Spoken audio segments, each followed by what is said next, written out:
देवाच्या वचनाकडे आपण जाऊया. मत्तईचं शुभवर्तमान याचा 13वा अध्याय. मत्तईकृत शुभवर्तमान याचा 13वा अध्याय आणि 44 वचन आपण वाचूया. मत्तईचं शुभवर्तमान याचा 13वा अध्याय आणि 44 वचन. स्वर्गाचे राज्य शेतात लपवलेल्या ठेवीसारखे आहे. ती कोणा एका मनुष्याला सापडली आणि त्याने ती लपवून ठेवली.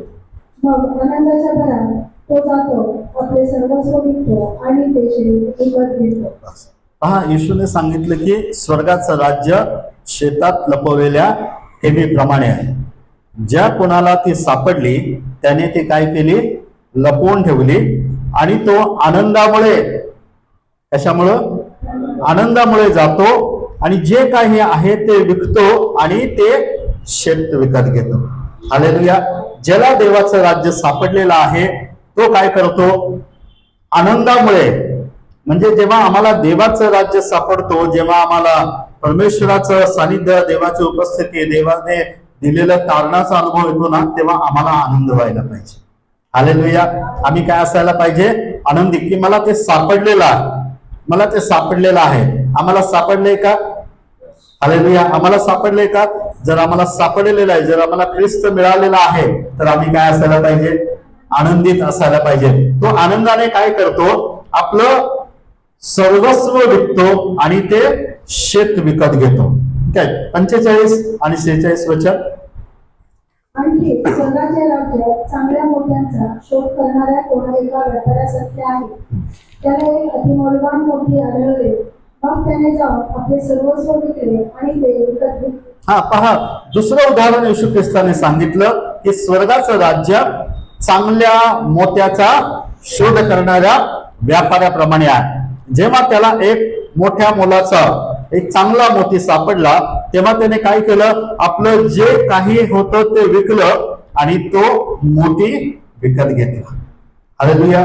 महत्व कशाला द्यायला पाहिजे किंवा प्रायोरिटी काय आहे, प्राधान्यक्रम आमच्या जीवनामध्ये आम्ही कोणत्या गोष्टीला द्यावा, आमच्यासाठी महत्वाचं काय आहे हे आम्हाला समजण्याकरता या ठिकाणामध्ये येशू ख्रिस्ताने 2 उदाहरणं सांगितलेले आहेत. पहिलं उदाहरण सांगितलं की ज्याला ती ठेव सापडली त्याने काय केलेलं आहे? आपलं सर्वस्व विकलं आणि ते शेतच विकत घेतलं. ज्याला चांगला मोती सापडला त्याने आपलं सर्वस्व विकलं आणि तो एक मोती विकत घेतला. म्हणजे त्यांना आपल्या सर्वस्वापेक्षा त्या ठेवीची आणि त्या मोतीची अधिक किंमत वाटली. त्यांना काय वाटलं की आमच्याकडे जे आहे त्याच्यापेक्षा अति मौल्यवान आम्हाला मिळालेलं आहे. हालेलुया. हालेलुया. जे काही आमच्याकडे आहे त्याच्यापेक्षा अति मौल्यवान आम्हाला मिळालेलं आहे आणि म्हणून आमचा प्राधान्यक्रम हे राहील की मला जे माझ्याकडे आहे ते सोडावं लागेल आणि जे अति मौल्यवान आहे ते मला मिळवून घ्यावं लागेल. हालेलुया. आणि त्याकरता त्यांनी किंमत दिलेली आहे. त्यांनी किंमत दिली. काय किंमत दिली? आम्ही दोन्ही ठिकाणी पाहतो की दोघांनीही काय केलं? एकाने आपलं सर्वस्व विकलं, शेत विकत घेतलं. दुसऱ्याने पण जे काही होतं ते सर्व विकलं आणि शेत, म्हणजे काहीतरी किंमत देणं आणि मग जे मूलवान आहे ते आम्हाला काय करायचं आहे? विकत घ्यायचं आहे. हालेलुया. विकत घ्यायचं आहे. कारण जोपर्यंत आम्हाला मूलवान काय आहे कळणार नाहीये तोपर्यंत आम्ही किंमत देऊ शकत नाही. हालेलुया. आम्हाला कळत नाही की जेव्हा आम्ही मूलवान काय आहे, जे मोलाचं आहे ते काय, तोपर्यंत आम्ही किंमत नाही देऊ शकत. हालेलुया. आम्ही पाहतो, जर आम्ही खरेदीसाठी जरी गेलो ना, आपण जर आम्हाला जे चांगलं गोष्ट वाटते ना, आम्ही त्याला किंमत द्यायला तयार होतो. बरोबर आहे की नाही? आम्ही किंमत मोजायला, कारण का आम्हाला वाटतं अरे हे बेस्ट आहे, हे चांगलं आहे, हे कुठंच मिळणार नाही. हालेलुया. आम्ही का किंमत देतो माहिती आहे का? आम्ही म्हणतो अरे हे कुठेच मिळणार नाही, बघ हे खूप चांगली वस्तू आहे, हे खूप चांगलं आहे आणि आम्ही त्याला किंमत द्यायला तयार होतो. कारण का?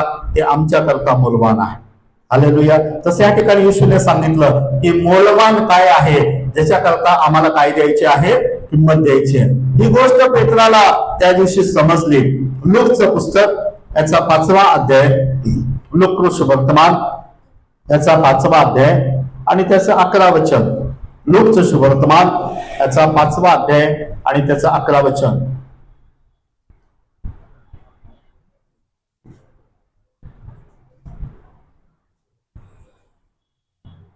मग मजवे किनाऱ्याला लावल्यावर सर्व सोडून देऊन ते त्याचे अनुयायी झाले. हा, पेत्र मचवे किनाऱ्याला लावल्यावर काय लिहिलेलं आहे की सर्व सोडून देऊन पेत्र कोणाच्या मागे गेला? येशूच्या मागे गेला. हा ना, पहा त्या दिवशी काय झालं की पेत्राने रात्रभर कष्ट केलं होतं आणि त्याला मासे मिळाले नाही. आणि जेव्हा येशू तिथं आला आणि येशूने त्याला सांगितलं की थोडं खोल पाण्यामध्ये चल, आणि तिथे गेल्यानंतर त्याला जाळं टाकायला सांगितलं, इतके मासे मिळाले की पेत्राचं नाव भरून गेलं. त्याने आपल्या भागीदाराला बोलवलं, त्यांचंही नाव भरून गेलं. आणि मग पेत्राला कळालं की अरे हा प्रभू आहे. आणि मग तो म्हणतो की प्रभू इथून जा, मी पापी मनुष्य आहे. येशू त्याला म्हणाला, पेत्रा इथून पुढं मी तुला माणसे धरणार आहे. हालेलुया. पेत्र हा मासे धरणारा व्यक्ती आहे. रात्रभर त्याने कष्ट केलेला आहे. मासे धरून सकाळी विकल्यानंतर त्याच्यावर कदाचित त्यांची उपजीविका आहे. हा त्याचा व्यवसाय आहे. हालेलुया. हा त्याचा काय आहे? व्यवसाय आहे. आणि हा व्यावसायिकाबद्दल आम्ही काय पाहत आहोत की जेव्हा त्याला येशू ख्रिस्ताने सांगितलं की इथं जाळं टाक आणि त्याला मासे मिळाले, त्याच्या लक्षामध्ये ही गोष्ट आली की हा कोणीतरी मोठा व्यक्ती आहे, हा प्रभू आहे. आणि पेत्राने काय केलं? सगळं सोडलं. म्हणजे काय? त्या दिवशी त्याला इतके मासे मिळाले होते की आतापर्यंत त्याला कधीच मिळाले नव्हते. कदाचित त्या दिवशी त्याचा चांगला व्यवसाय झाला असता, रोजच्या पेक्षा अधिक पैसे मिळाले असते त्याला. परंतु पेत्राला मौल्यवान काय आहे ते त्या दिवशी कळालं. हालेलुया. पेत्राला कळालं की इतक्या माशांपेक्षा आणि मासे विकून मिळणाऱ्या पैशांपेक्षा जो माझ्या सोबत आहे, ज्याने मला चल म्हटलेला आहे, तो अति मूल्यवान आहे. हालेलुया. आणि असं लिहिलं की तो सर्व सोडून देतो आणि येशूच्या मागे जातो. हालेलुया.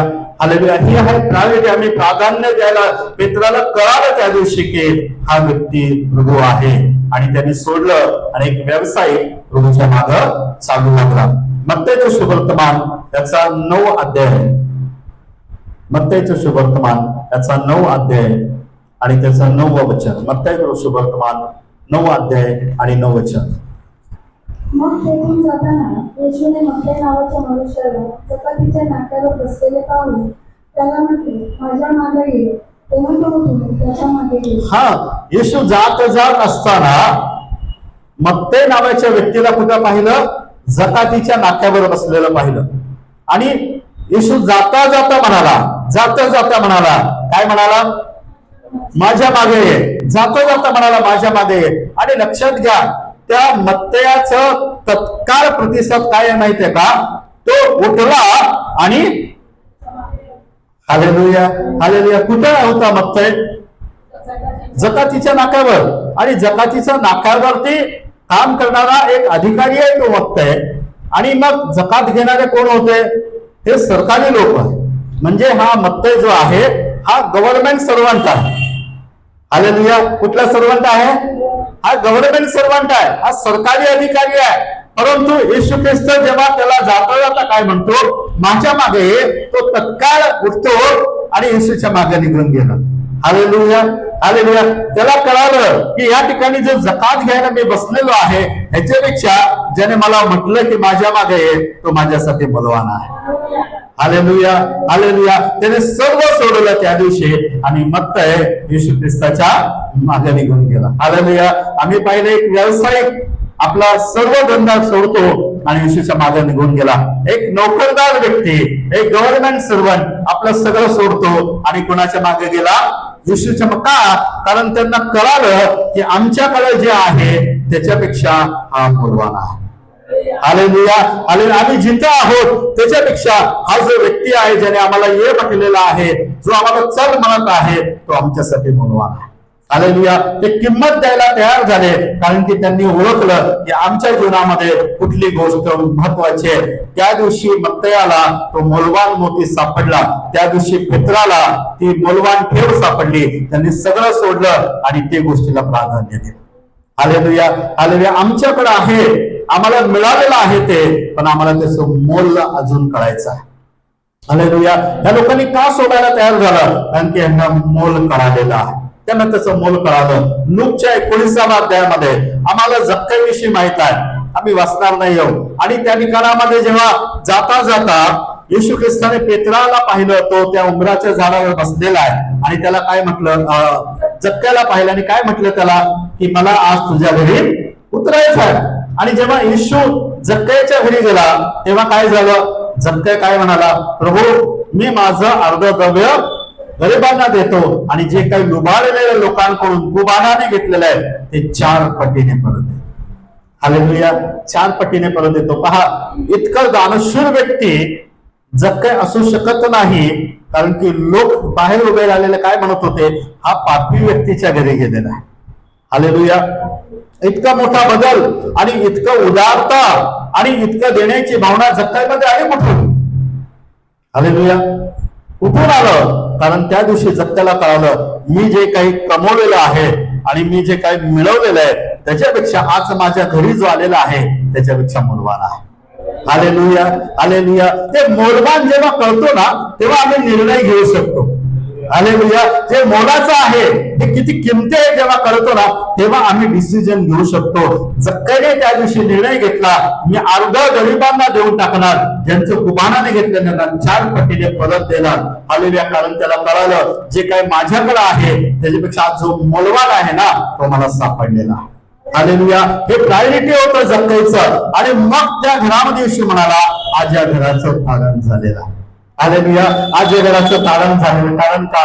या लोकांनी जो अनुभव घेतला ना, पहिलीच भेट आहे. हालेलुया. पहिलीच भेट आहे. सगळ्यांची पहिली भेट आहे. पेत्राची पहिली भेट आहे येशू सोबत, मत्तेचं पहिली भेट आहे येशू सोबत, जक्कईची पहिलीच भेट आहे. हालेलुया. जक्कई तर फक्त बघायला, त्याने पाहिलंच नव्हतं येशूला, येशू कोण आहे हे बघण्यासाठी तो उंबराच्या झाडावर चढला. ती पहिलीच भेट होती. या लोकांनी सगळं सोडून दिलं. ती पहिलीच भेट होती. पेत्राने नाव सोडलं, मासे सोडले, येशूच्या मागे गेला. ती पहिलीच भेट होती मत्तयाची.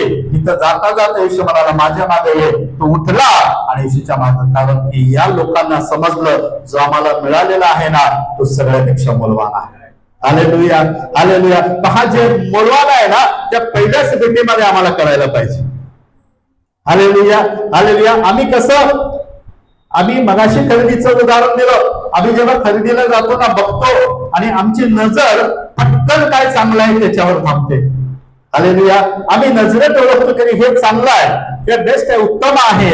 तसं प्रियानो आम्हाला ओळखायचं आहे की जो आम्हाला भेटलेला आहे त्याच्यावर जर आम्ही आमची नजर लावली तर आम्हाला कळेल की सगळ्यापेक्षा हा मूल्यवान आहे. हालेलुया.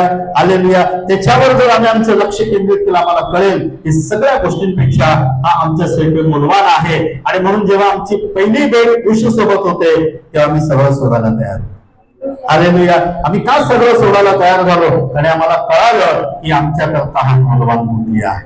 हालेलुया. प्रायोरिटी आम्हाला तेव्हा जे दिलं होतं तेच आमच्या जीवनामध्ये कायम असायला पाहिजे.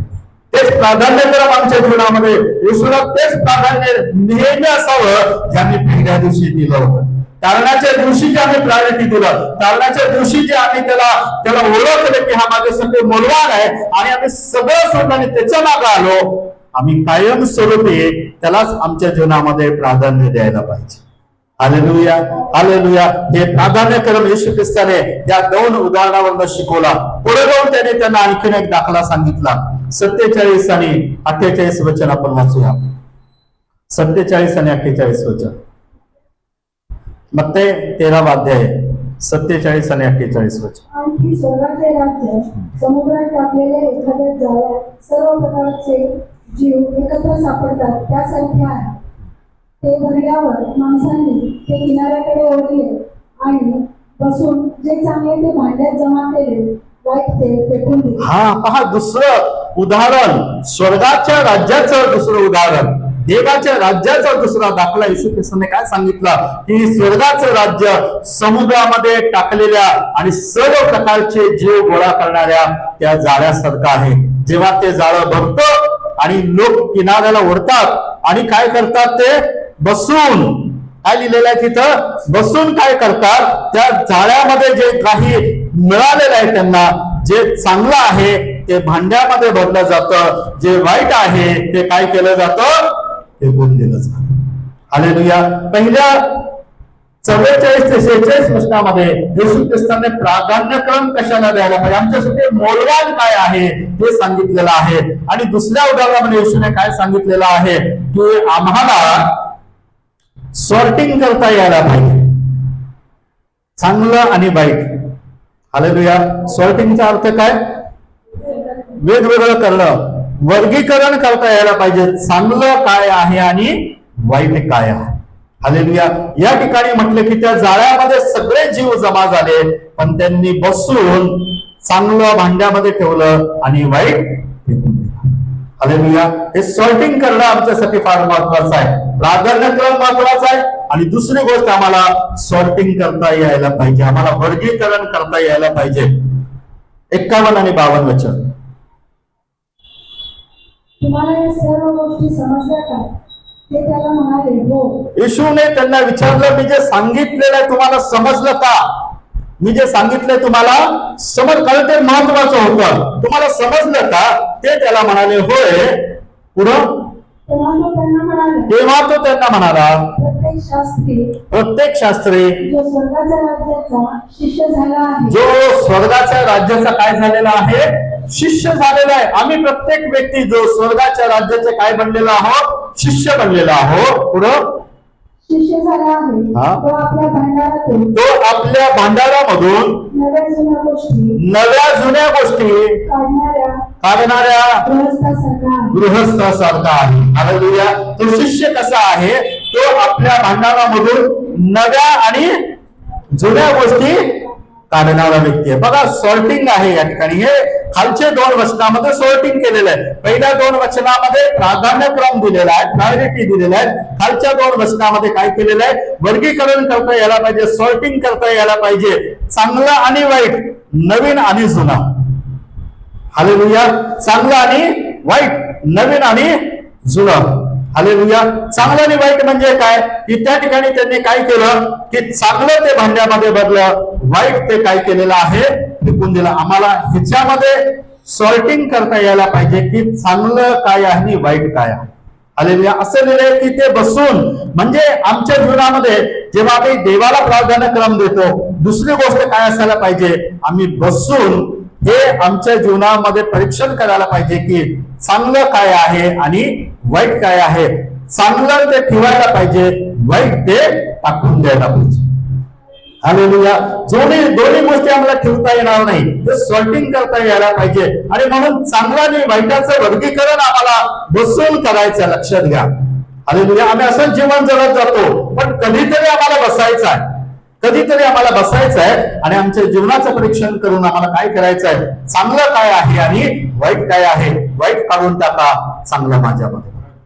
हालेलुया. दाविदाची ही प्रार्थना होती. स्तोत्र संहिता याचा 51वा अध्याय, स्तोत्र संहिता याचा 51वा अध्याय.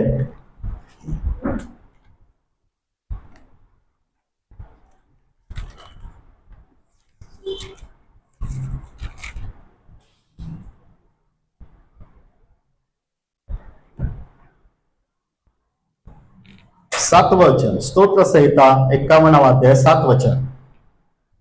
तेजोबाने माझा पाप काढ, म्हणजे मी निर्मळ होईल, मला धू, म्हणजे मी बर्फाहून शुभ्र होईल. हा, पुढं.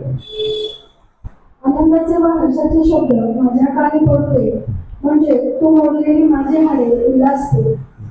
माझ्या पापापासून तू आपले तोंड फिरव, माझे सर्व अपराध काढून टाक. हा, दाविदाची ही प्रार्थना होती. दाविदाने विचार करून परमेश्वराकडे ही प्रार्थना केलेली आहे. हालेलुया. त्याला जेव्हा कळाले की त्याच्या हातून पाप घडलेला आहे, तो देवाला काय म्हणतो की परमेश्वरा, तू मला यजमाने काय कर, निर्मळ कर, मला स्वच्छ कर, मला धू, म्हणजे मी हिमापेक्षा पांढरा होईल. आनंद व हर्ष मला ऐकू दे, म्हणजे माझी मोडलेली हाडं उल्हासतील. माझ्या पातकांपासून आपलं मुख लपव, माझे अन्याय पुसून टाक.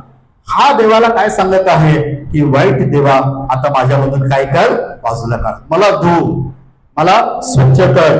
आणि चांगलं काय मागत आहे तो 10वं वचन. हे देवा, माझ्या काही शुद्ध हृदय उत्पन्न कर, माझ्या काही स्थिर असा आत्मा पुन्हा घाल. हा, चांगलं काय म्हणत आहे की माझ्यामध्ये स्वच्छ हृदय अस्तित्वात आण आणि माझ्या आतमध्ये स्थिर आत्मा नवीन कर. दावीद या ठिकाणी सॉर्टिंग करत आहे, वर्गीकरण. तो म्हणत आहे चांगलं मला माझ्या आतमध्ये देवा दे आणि वाईट माझ्यातून काढून टाक. मला धुव, मला स्वच्छ कर, मला शुद्ध कर, मला निर्मळ कर, परंतु माझ्या आतमध्ये एक स्वच्छ हृदय अस्तित्वात आण, माझ्या आतमध्ये एक स्थिर आत्मा नवीन कर. Hallelujah, hallelujah. दावीद बसून विचार करून देवाला म्हणत आहे जे वाईट आहे माझ्यामध्ये बाजूला काढ आणि जे चांगलं आहे ते माझ्यामध्ये नव्याने घाल. पुढं तू मला आपल्याकडून घालवून देऊ नको आणि आपला पवित्र आत्मा माझ्यामधून काढून घेऊ नको. हा, तू केलेल्या उद्धाराचा आनंद मला पुन्हा होऊ दे आणि उत्सुकतेच्या आत्म्याने मला सावरून दे. हा, तो म्हणतो की माझ्यामधून पवित्र आत्मा काढून घेऊ नको, मला तारणाचा आनंद परत दे. त्याला माहित होतं दावीदाला की त्याच्यामधून काय निघून गेलेला आहे, आनंद निघून गेला, आनंद निघून. आम्ही सुरुवातीलाच वाचलं की ज्याचा उद्धार झालेला आहे तो व्यक्ती नेहमी आनंदित असतो. हालेलुया. दावीदाला हे कळालं की त्याच्यामधला तारणाचा आनंद काय झालेला आहे, निघून गेला, तो मला परत पाहिजे आहे. हालेलुया, तो मला परत हवाय. आम्ही जेव्हा सॉर्टिंग करू, आम्ही जेव्हा वर्गीकरण करणार, तेव्हा आम्हाला कळणार आहे की चांगलं काय आहे आणि वाईट काय आहे. दावीद बसतो आणि दावीद म्हणतो देवा मला धो, मला स्वच्छ कर, माझ्यामधून हे वाईट गोष्टी काढून टाक, माझ्यामध्ये नवीन हृदय दे, माझ्यामध्ये एक स्थिर आत्मा नवीन कर, माझ्यामधून पवित्र आत्मा काढून घेऊ नको, माझ्यामध्ये आनंद पुन्हा मला दे. हालेलुया. काय काढून टाकायला सांगायचं आहे मला देवाला आणि काय मला भरायला सांगायचंय ते आम्हाला समजायला. हे आमच्या जीवनामध्ये हे नेहमी आम्हाला सॉर्टिंग करायचं आहे की प्रभू आमच्यातून हे काढ आणि आम्हाला नव्याने भर, आमच्यातून वाईट गोष्टी काढ आणि आम्हाला नव्याने भर. आणि त्या ठिकाणी वर्गीकरण सांगितलेलं आहे. मत्तई 13मध्ये दुसरं उदाहरण येशूने जेव्हा सांगितलं 52 वचनामध्ये तो काय म्हणतो, तेव्हा त्याने त्यांना म्हटले यामुळे जो प्रत्येक शास्त्री आकाशाच्या राज्याचा शिष्य केलेला आहे तो आपल्या भांडारातून नवे व जुने पदार्थ काढणाऱ्या घरधण्यासारखा आहे. नवीन आणि जुना पदार्थ, नवीन आणि जुन्यामध्ये आम्हाला वर्गीकरण करता यायला पाहिजे. आम्ही किती लोक असतो, कधी जेव्हा सुट्टी असते, जेव्हा वेळ असतो, कधीतरी आम्ही ठरवतो की आज आम्हाला कपाट स्वच्छ करायचं आहे. बसतो की नाही आपण आणि काय करतो, काय करतो, हा सगळं काढतो बाहेर, सगळे कपडे बाजूला काढतो, सगळे बाजूला काढतो आणि मग त्याच्यातून काय करतो, आम्ही सॉर्टिंग करतो.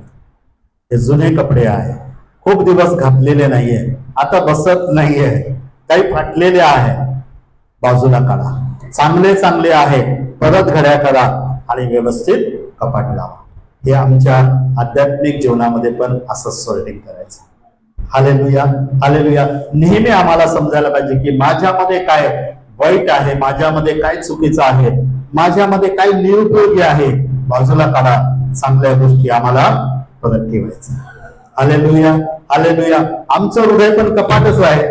हालेलुया. त्याला पण कप्पेच आहे, त्याला पण झडपाच आहे, पण आम्हाला त्याच्यामध्ये वर्गीकरण करता यायला पाहिजे. येशू ख्रिस्ताने सांगितले की सॉर्टिंग करा, नवं आणि जुनं मध्ये आम्हाला सॉर्टिंग करता यायला पाहिजे. आणि जेव्हा आम्ही हे वेगवेगळं करणार आहोत तेव्हा आम्ही पुढे जाणार आहोत. हालेलुया. हे घेऊन आम्ही जाऊ शकत नाही. बघा, तसंच जर भरत गेलो आपण, कपडे आणायचे आणि भरायचे, कपडे घेतले की भरायचे, जर आम्ही त्याच्यातलं सॉर्टिंग नाही केलं, बाजूला नाही काढलं तर काय होईल, काय होईल. हा, कालच मनुष्या म्हटली दार लागत नाही हो कपाटाचं, बघा काहीतरी झालं असं, म्हणलं मोजकं बाहेर आले म्हणून लागत नाही, ते आत दाबलं की दरवाजा व्यवस्थित बसला. Hallelujah, hallelujah. बघा, आमचं हृदय पण काय होईल, सगळ्या गोष्टीने भरून आम्ही कधीच सॉर्टिंग नाही करत. हालेलुया. आम्हाला बसायचं आहे आणि काय करायचं आहे, जसं दाविदाची प्रार्थना, प्रभू हे काढून टाक माझ्यामधून आणि हे माझ्यामध्ये भर, हे काढ आणि हे भर, वाईट काढून दे, नवीन बदल जाऊ दे. इथं नवं आणि जुन्या पदार्थाविषयी लिहिलेलं आहे. नवीन जुन्यामध्ये आम्हाला वर्गीकरण करणं फार महत्वाचं आहे.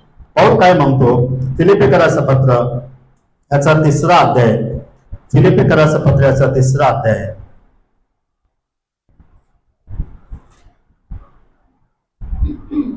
12 वचनापासून आपण फिलिपिकराचं पत्र याचा 3रा अध्याय आणि वचन 12 पासून पुढे. एवढ्यातच मी मिळवले किंवा एवढ्यातच मी पूर्ण झालो आहे असे नाही, तर ज्यासाठी ख्रिस्त येशूने मला आपल्या कळ्यात घेतले ते मी आपल्या कळ्यात घ्यावे म्हणून मी त्याच्या मागे लागलो आहे.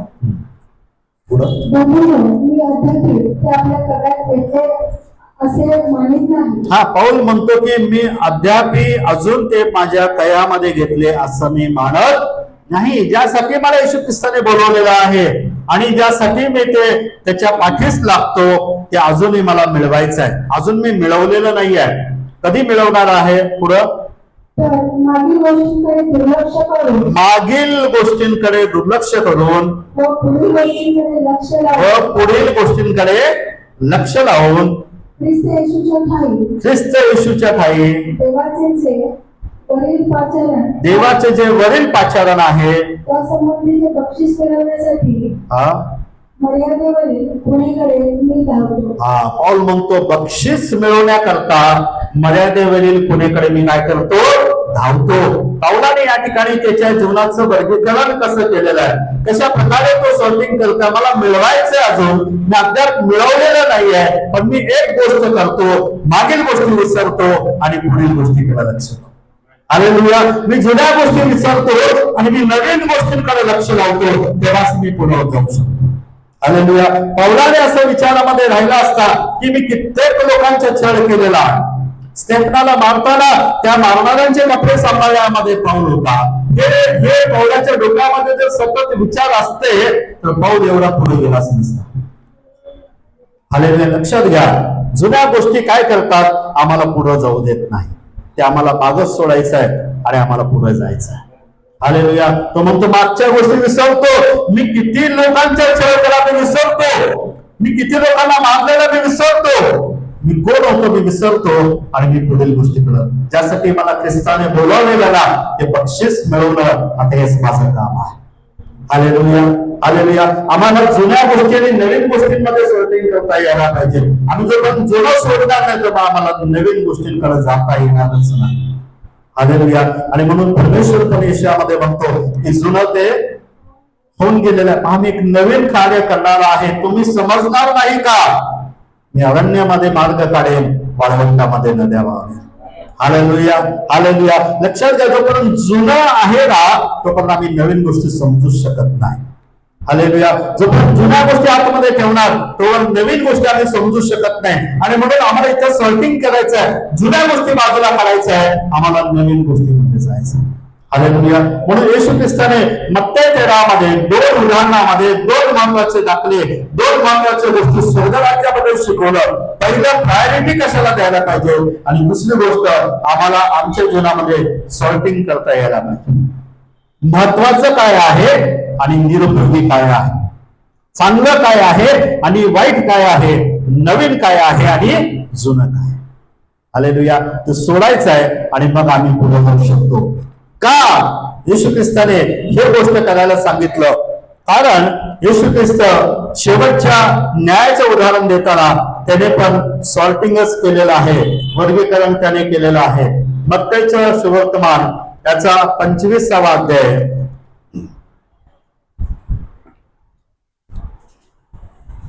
आणि त्याचा 31 आणि 32 वचन आपण वाचूया.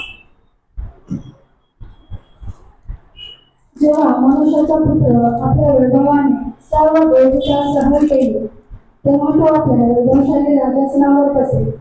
त्याच्यापुढे सर्व राष्ट्रे जमलेली जाते आणि जसे मेंढपाळ शेळ्यांपासून वेगळे वेगळे करीतो तसे तो त्यास एकमेकांपासून वेगळे करतो. तेव्हा न्यायाच्या दिवशी पण वर्गीकरण केलं जाईल. 2 गोष्टी वेगवेगळ्या केल्या जातील. सगळ्यांना जमा करेल, परंतु शेरड बाजूला केले जातील आणि मेंढरा बाजूला केले जातील. आणि 33 वचन, आणि मेंढरास तो आपल्या उजवीकडे व शेरडास डावीकडे ठेवेल. पहा या ठिकाणी दोन गोष्टी वेगवेगळ्या केल्या जातील. न्यायाच्या दिवशी शेरडं बाजूला केले जातील, मेंढरं बाजूला केलं जातील. दोघांची पण प्रभू येशू ख्रिस्त त्या ठिकाणी एक वर्गीकरण करत आहे. आमच्या जीवनामध्ये जर आम्ही हे वर्गीकरण आतापासूनच करायला लागू ना, तर आम्ही कशामध्ये मोडले जाऊ माहितीये का? मेंढरांमध्ये मोडले जाऊ. Hallelujah, hallelujah. आम्ही शेरड्यापासून मेंढर बनणार आहोत. हालेलुया. आम्ही शेरड्यांपासून मेंढर बनणार आहोत. येशू म्हणाला, माझी मेंढर माझी वाणी ऐकतील. पहा, हे वर्गीकरण आम्हाला मेंढरू बनवणार आहे. हालेलुया. हे वर्गीकरण आम्हाला मेंढरू बनवेल. जो पाऊल छळ करणारा होता, तो पाऊल देवाचे राज्य गाजवणारा झाला. शेरड्यापासून मेंढरू बनला. हालेलुया. जेव्हा त्याला कळालं की मागील गोष्टी विसरायच्या आहेत, पुढच्या गोष्टीकडे मला लक्ष द्यायचं आहे, प्रभू येशू ख्रिस्त वर्गीकरण करणार आहे. दोघांमध्ये दोन गोष्टी बऱ्याच उदाहरणामध्ये आम्ही पाहतो की शेरड्याने मेंढर बाजूला करेल, त्यांच्यामध्ये वर्गीकरण केलं जाईल. मत्ते 25 मध्ये त्यांनी 10 कुमारांचा दाखला दिला. 5-5च त्यांनी त्या ठिकाणी मध्ये निवडले. 5 शहाण्या होत्या, 5. त्यांनी जे केलं ते नंतर केलं, पण दाखलाचं सुरुवातच ह्याच्याने केलं. काय केलं? दुसरं वचन वाचा, मत्ते 25:2. त्यात 5 मूर्ख होत्या व 5 शहाण्या होत्या. लक्षात घ्या, हे नंतर नाही झाले मूर्ख आणि शहाण्या. येशू ख्रिस्ताने दाखला सांगायचा सुरुवात केल्यावर सांगितलं की ऑलरेडी 5 मूर्खच होत्या आणि 5 शहाण्या होत्या. हालेलुया. त्यांनी नंतर कोणी तेल नाही आणलं आणि कोणी तेल घेतलं, कोण झोपले आणि कोण नाही झोपले, कोण जागत राहिले, कोणी तेल संगती घेतलं, कोणाच्या मशाली जाळत होत्या, हे नंतर झालं. पण वर्गीकरण अगोदरच करून टाकलं होतं. 10 कुमारी होत्या, 5 मूर्ख होत्या. आणि आता त्यांनी का केलं ह्याचं कारण दुसऱ्याच प्रश्नामध्ये कळतो. जे झोपले आणि ज्यांनी तेल नाही आणलं, कारण त्या मूर्खच होत्या. ते झोपले पण त्यांच्याकडे एक्स्ट्रा तेल होतं, कारण ते शहाण्या होत्या. आणि म्हणून पहिलाच वर्गीकरणच केलं, मग दाखला सांगितलं. हालेलुया. येशू ख्रिस्ताने शेरड्या मेंढरांचं उदाहरण देताना पहिलाच वर्गीकरण केलं.